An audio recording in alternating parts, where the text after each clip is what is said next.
मैं डॉक्टर मनु जी राय, associate professor, Hindi विभाग TS college Hisua. आज दिनांक 17 जुलाई 2020 को स्नातक प्रथम खंड हिंदी प्रतिष्ठा के विद्यार्थियों को पद्मावत के आधार पर पद्मावती के रूप वर्णन का मूल्यांकन करने जा रहा हूँ। चूँकि मलिक मोहम्मद जायसी एक सूफ़ी संत थे और सूफ़ी संत होने के कारण उन्होंने अपने दर्शन के अनुकूल पद्मावती को ब्रह्म ज्योति स्वीकार किया है और साधक के रूप में रत्नसेन को बताया है।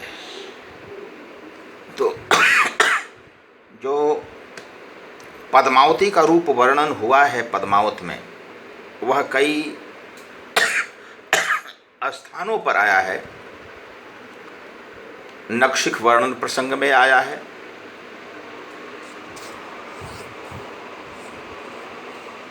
मानसरोदक खंड में आया है, राघव चेतन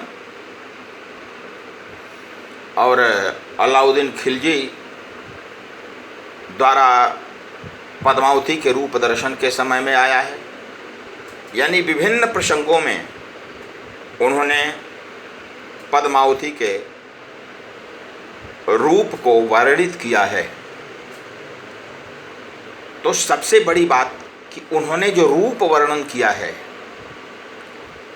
उसका प्रभाव उन्होंने प्रकृति पर दिखाया है। यानी प्रकृति से भिन्न उन्होंने रूप वर्णन को नहीं रखा है। जैसे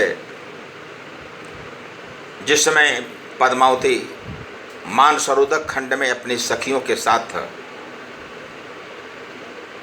स्नान करने के लिए जाती है, उस समय मानसरोवर अपनी इच्छा के अनुसार पद्मावती के और उनकी सखियों के रूप के दर्शन करके, स्पर्श करके प्रसन्न हो जाता है और जो हार खोया हुआ है वह हार जल के ऊपर आ जाता है। यानी प्रकृति और जो पद्मावती का रूप है, दोनों में बिंब प्रतिबिंब भाव का प्रयोग हुआ है। जैसे उनकी विशेषता है कि जब रूप वर्णन करते हैं पद्मावती का तो उसका प्रभाव प्रकृति पर जरूर दिखाते हैं। ऐसा लगता है कि प्रकृति में जितने बनाए हुए पदार्थ हैं, प्राकृतिक पदार्थ, उन प्राकृतिक पदार्थों में जो महत्व आया है वह पद्मावती के विशिष्ट अंगों के चलते आया है। जैसे वे कहते हैं कि बेनी छोर झार जौ बारा सर्ग पतार होई अंधियारा।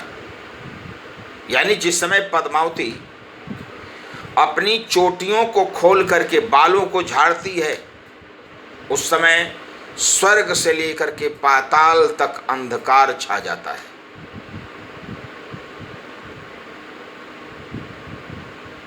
यही नहीं, उनके दांतों का वर्णन जब करते हैं तो कहते हैं कि जहि दिन दसन ज्योति निर्मयी बहुतय ज्योति ज्योति ओहि भई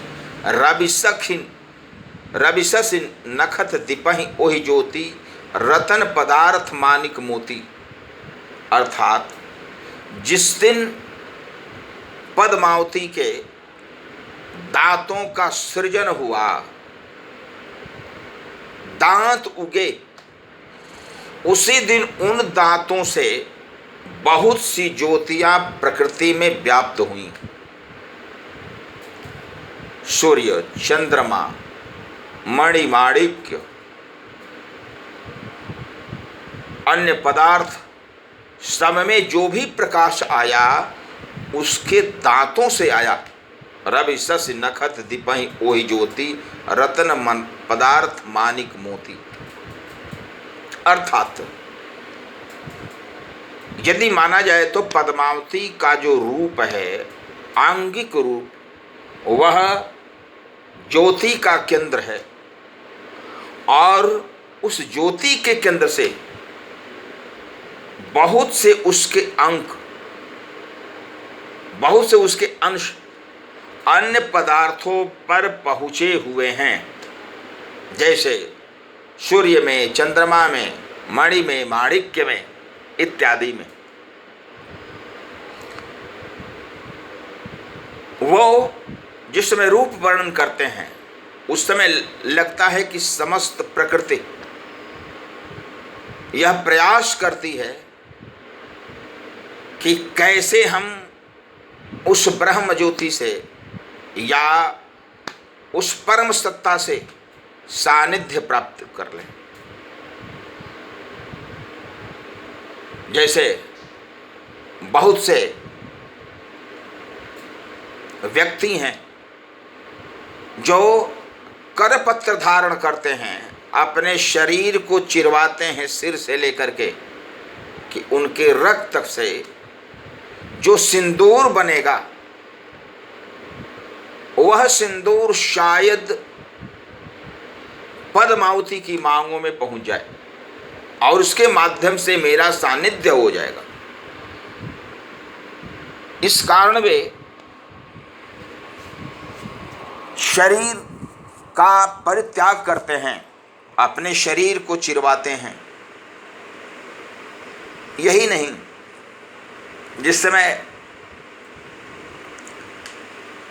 वे वर्णन करते हैं तो कहीं कहीं अत्युक्ति का भी प्रयोग हो जाता है। जैसे वे बताते हैं कि पद्मावती की कमर बर्रे की कमर के समान पतली है। यह अत्युक्ति है। बर्रे की यदि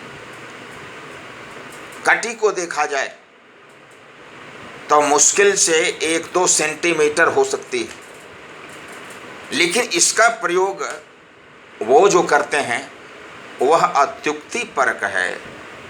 या कहीं कहीं जब वे रूप वर्णन करना शुरू कर देते हैं तो ऐसा लगता है कि वह उस पर फारसी प्रभाव है। यानी जिस समय पद्मावती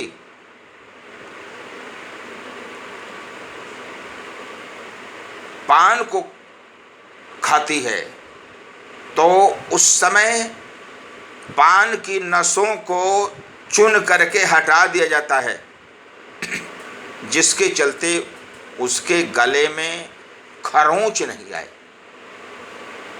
यह जो दृश्य है वह अत्यंत ही अत्युक्ति परक है। अन्य देखा जाए तो भारतीय परंपरा के अनुसार नासिका की तुलना की गई शुक की नासिका से, गर्दन की तुलना की गई कपोत ग्रीवा से। लेकिन जब मलिक मोहम्मद जायसी तुलना करते हैं तो वे फारसी शैली का जरूर प्रयोग करते हैं और तब वे बताते हैं कि पद्मावती की जो नाक है वह तलवार की धार के समान पतली है। यानी वे रसाभास का भी प्रयोग कर देते हैं। यही रसाभास है। श्रृंगार रस के प्रसंग में यदि विभत्स रस का प्रयोग कर दिया जाए, खून का प्रयोग, हड्डी का प्रयोग इत्यादि जो है वे रसाभास को उत्पन्न कर देते हैं, वह रस दोष माना जाता है। इस कारण भारतीय शैली के अनुसार वह अनुचित है, लेकिन फारसी मसनवी शैली में ऐसा प्रयोग होता है जिसका मलिक मोहम्मद जायसी ने प्रयोग किया है। दूसरी बात कि जिस समय पद्मावती का जो रूप वर्णन होता है उसमें दिखाया जाता है कि उसके दर्शन मात्र से लोग बेशुद्ध हो जाते हैं।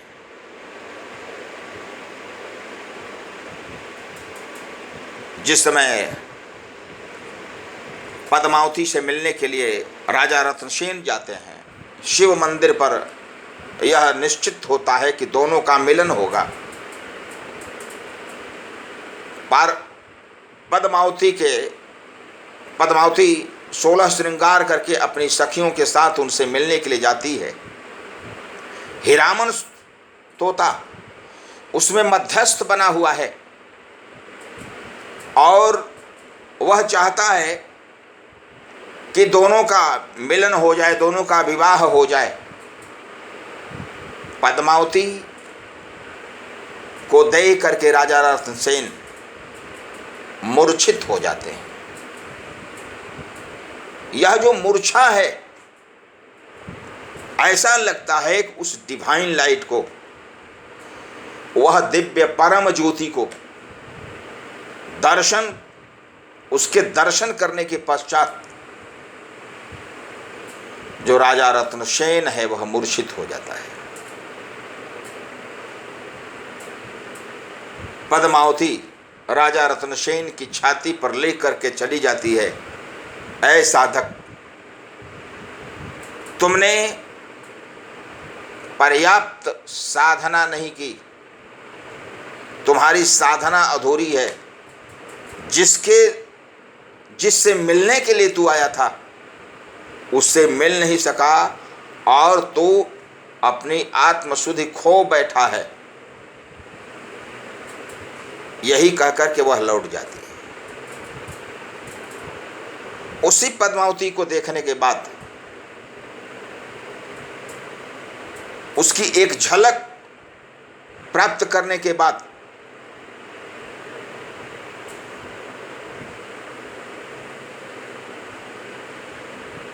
जो खलनायक है अलाउद्दीन, वह भी बेहोश हो जाता है और पुनः उसकी प्राप्ति के लिए प्रयास करता है। जिस समय पद्मावती अपने विभिन्न अंगों को प्रकृति के समक्ष लाती है, उन अंगों का प्रभाव प्रकृति के हर क्षेत्र में पड़ता है। आँख जिस समय खोलती है, बहुत से पदार्थों को जीवन मिलता है। आँखों को जिसमें बंद करती है, पूरे संसार में अंधेरा छा जाता है। तो इस प्रकार से जो वर्णन हुआ है वह ऐसा लगता है कि पारसमणि रूप का प्रभाव है। जैसे हमारे इस पाठ्य पुस्तक में मानसरोधक खंड का वर्णन हुआ है, तो मानसरोधक खंड में पारस रूप का वर्णन आया है। मानसरोवर ने जैसा चाहा था वैसा रूप प्राप्त होता है और प्रसन्न होकर के वह सरोवर एक सखी के द्वारा भूए हुए हार को लेकर के उपस्थित हो जाता है जल के ऊपर। तैरा देता है और जिसके चलते वह सखी प्राप्त कर लेते हैं। यानी प्रकृति का हर पदार्थ चाहता है कि उस नायिका के आंगिक सौंदर्य से हमारा स्पर्श हो जाए।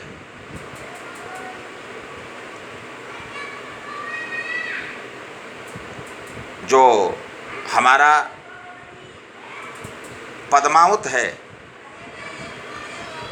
वह नारी चरित्र प्रधान है और उस नारी चरित्र में भी नारी के रूप का विशिष्ट प्रभाव है। उस नारी के रूप का वर्णन दोनों ही दृष्टियों से मलिक मोहम्मद जायशी ने किया है, भारतीय शैली के अनुसार और फारसी शैली के अनुसार। फारसी शैली में श्रृंगार के प्रसंग में हृदय को चिरवाना, आंखों से आंसू की जगह पर रक्त को गिराना, हृदय को जलाना, आत्महत्या करना इत्यादि प्रसंग उपयुक्त माने जाते हैं। लेकिन भारतीय शैली में ऐसा प्रयोग वर्जित है। फिर भी मलिक मोहम्मद जायशी ने भले ही कहानी ग्रहण की है हिंदू घराने की, हिंदू राज घराने की, लेकिन उसका प्रयोग उन्होंने फारसी शैली के अनुसार किया है और उसी के अनुकूल सिर से लेकर के पैर के प्रत्येक अंग का उन्होंने उल्लेख किया है। भारतीय परंपरा में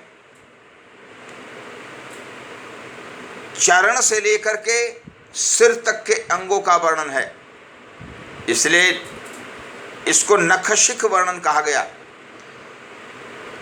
लेकिन भारतीय शैली में भी प्रायः विशिष्ट अंगों का ही वर्णन है, सभी अंगों का वर्णन नहीं है। लेकिन पद्मावत में जायशी ने किसी अंग को छोड़ा ही नहीं है। का सिंगार वर्णौ ओहि राजा, ओहि क सिंगार ओहि पर छाजा, प्रथम शीस कस्तूरी केसा।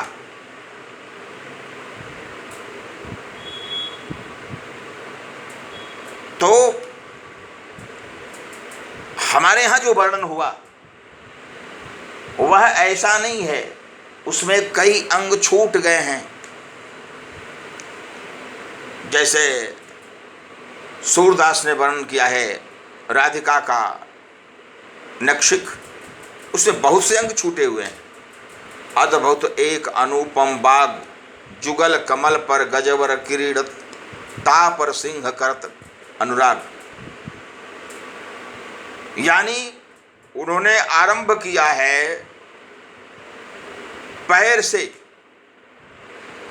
जुगल कमल, उसके बाद घुटने का उन्होंने वर्णन नहीं किया, सीधे जांघ पर आ गए हैं, जुगल कमल पर गजवर क्रीड़त।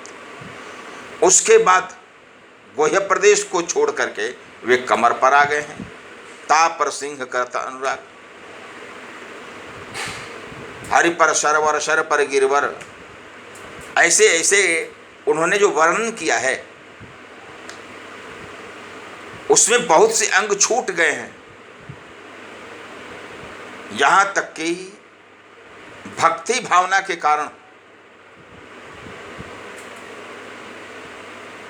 जो गुह्य अंग है उसका वर्णन नहीं हुआ है। लेकिन पद्मावत में कोई भी ऐसा अंग नहीं है जिसका वर्णन नहीं हुआ है।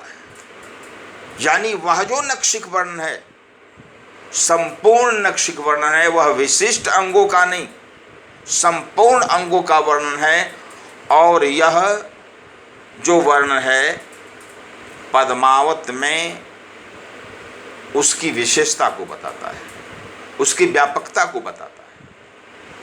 इसी कारण पद्मावत का जो नखशिख खंड है एक अलग अध्याय ही है, कोई एक प्रसंग नहीं है, वह संपूर्ण अध्याय है। मानसरोदक खंड में भी उस रूप की प्रस्तुति विशेष रूप से होती है, वहां पारस रूप का वर्णन है। जिस प्रकार से पारस पत्थर के स्पर्श से लोहा भी सोना हो जाता है, उसी प्रकार से पद्मावती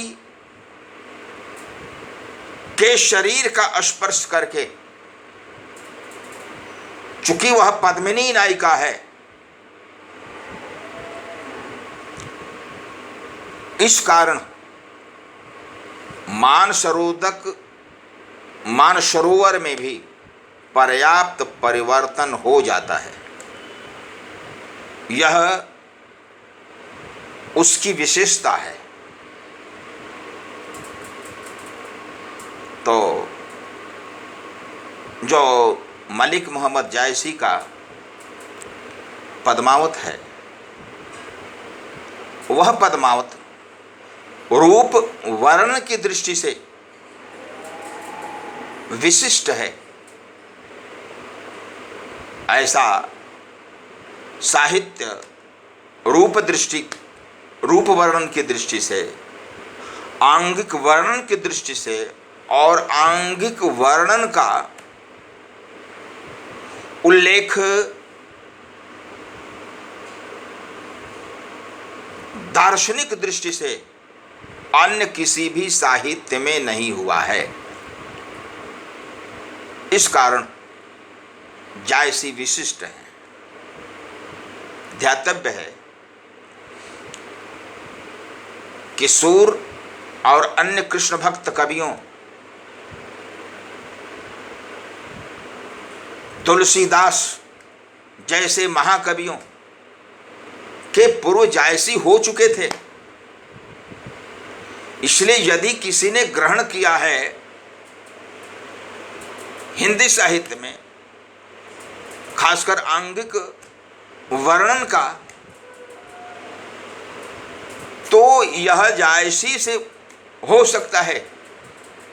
किसी हिंदी के साहित्यकार का जायसी पर वर्णन नहीं है, जायसी पर प्रभाव नहीं। इसलिए कि जायसी के पहले कबीर दास जैसे संत कवि हो चुके थे, और संत कवियों ने रूप वर्णन किया नहीं है, खास करके नक्शिक वर्णन तो नहीं किया है। एक दो अंगों का संकेत हो सकता है। इस कारण जो जायसी के पद्मावत में रूप वर्णन आया है, वह व्यापकता की दृष्टि से, विशिष्टता की दृष्टि से, साहित्यिकता की दृष्टि से और दार्शनिकता की दृष्टि से सर्वोत्कृष्ट है।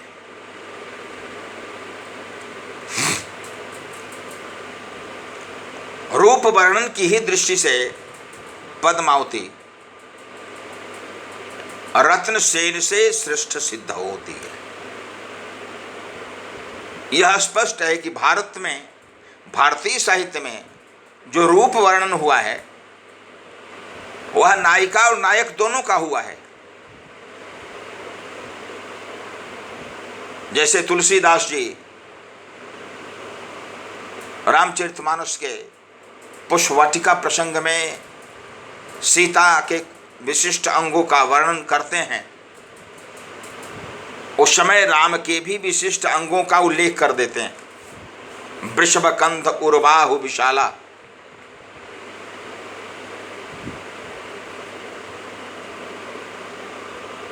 सुमन समेत बाम कर दो ना सांवर कुंवर सखी सुठिलोना, ऐसे ऐसे संकेत मिलते हैं। लेकिन जायसी ने नायक का रूप वर्णन किया ही नहीं है। नायक की शक्ति का वर्णन किया है, पुरुषार्थ का वर्णन किया है, लेकिन उसके विशिष्ट अंगों के सौंदर्य का निरूपण नहीं किया है।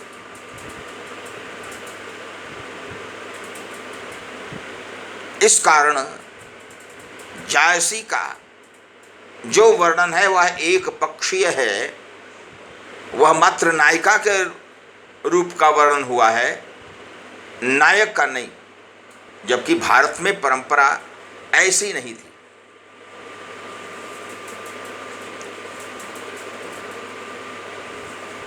पद्मावती ब्रह्म ज्योति है, ब्रह्म की प्रतिकृति है, और उसे प्राप्त करने के लिए जीव के रूप में, साधक के रूप में रत्नसेन पहुंचता है। खलनायक के रूप में जो माया के स्वरूप में है, जैसा माया अलादीन सुल्तानों बताया है जायसी ने, वह भी प्रयास करता है। लेकिन प्रथम दर्शन में दोनों ही आत्मशुद्धि खो बैठते हैं, दोनों ही बेहोश हो जाते हैं। अर्थात उस सौंदर्य की दिव्यता, उस सौंदर्य की गहनता को ये दोनों पचा नहीं पाते। इस कारण वह जो पद्मावती का रूप वर्णित हुआ है वह एक पक्षीय है, ऐसा अन्य स्थानों पर उल्लेख नहीं हुआ है। हमारे जितने भी विद्यार्थी हैं, जो खास करके हिंदी प्रतिष्ठा के विद्यार्थी हैं, उन्हें यह ध्यान रखना चाहिए कि भारतीय शैली में प्रायः मर्यादा है, पाश्चात्य शैली में मर्यादा का प्रयोग उतना नहीं हुआ है। जैसे रामचरितमानस में आया है, शिव और पार्वती का विवाह होता है, और शिव और पार्वती के विवाह के बाद दोनों का मिलन होता है, लेकिन उसको तुलसीदास जी एक अर्धाली के प्रयोग के द्वारा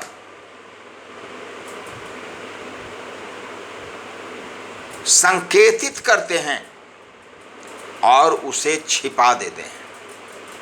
जगत मातु पितु शंभु भवानी, तेहि सिंगार किम कहो बखानी।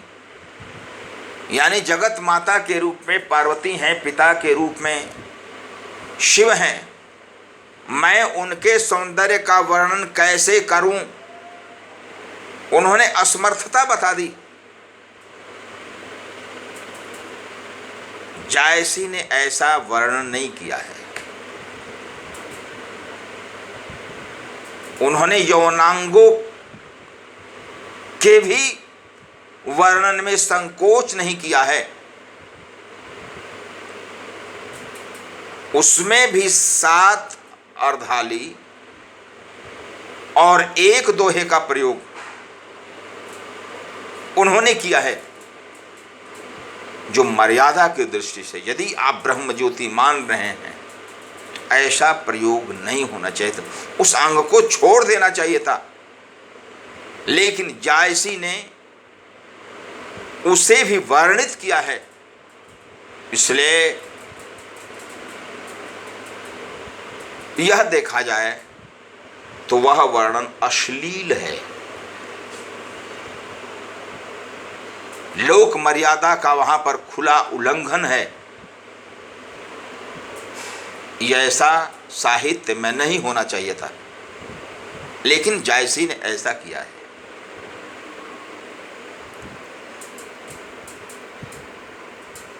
अलाउद्दीन उसी पद्मावती को आईना में देखता है, उसकी छवि को देखता है, प्रत्यक्ष दर्शन नहीं करता, लेकिन उसके बाद भी बेहोश होता है। यह उसकी दिव्यता का संकेत है। लेकिन इस दिव्यता के साथ यदि विशिष्ट अंगों के जो गुह्य अंग हैं उनका जब वर्ण दिखाई पड़ता है तो यह विशिष्टता गौण पड़ जाती है उस अश्लीलता के कारण। जो हमारे भारतीय शास्त्रों में मर्यादा थी, उसका उल्लंघन सीधे पद्मावत में हुआ है।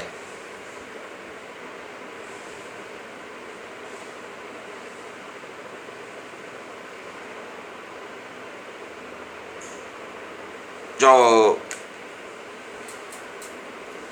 रूप की दृष्टि से यदि देखा जाए तो पद्मावती और नागमती में दोनों ही नारियां सुंदर हैं, और दोनों जब एक साथ होती हैं तो एक दूसरे से ईर्ष्या करती हैं और अपने अपने रूप का वर्णन करती हैं। प्रतिस्पर्धा पूर्वक रूप वर्णन होता है। नागमती का रंग कृष्ण रंग है, सांवला रंग है, तो वह सांवले रंग की प्रशंसा करती है। पद्मावती का रंग गौर वर्ण है, गोरा है, वह गौर वर्ण की प्रशंसा करती है। और इस प्रकार से अपने अर्थ में रूप का वर्णन करने के कारण दोनों नायिकाएं रूप गर्विता दिखाई पड़ती हैं। और संभवतः ऐसा वर्णन दो सौतों का अन्यत्र नहीं मिलेगा। एक अपने सांवले रूप का वर्णन करे और दूसरी अपने गोरे रंग के रूप का वर्णन करे। एक अन्य विशेषता है कि जायसी का जो रूप वर्णन हुआ है नायिका का, वह प्रकृति पर प्रभाव डालने वाला है। प्रकृति उससे अछूती नहीं रहती। जिस प्रकार से नागमती के वियोग में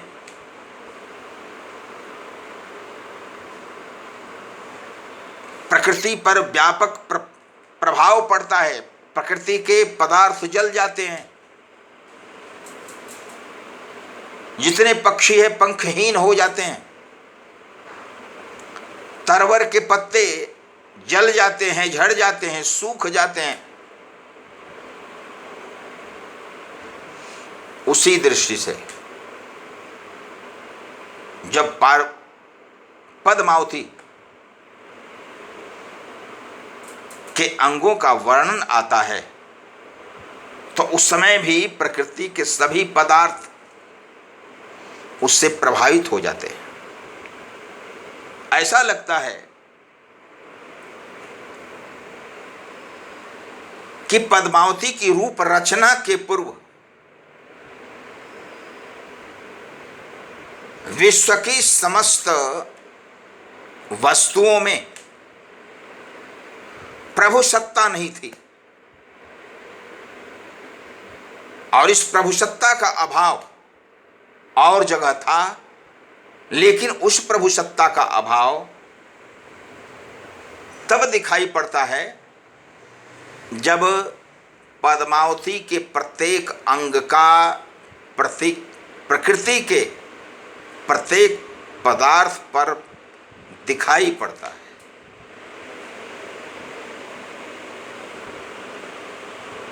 कोई उसे सौंदर्य की दृष्टि से तुलना में जब हार जाता है तो आत्महत्या करता है।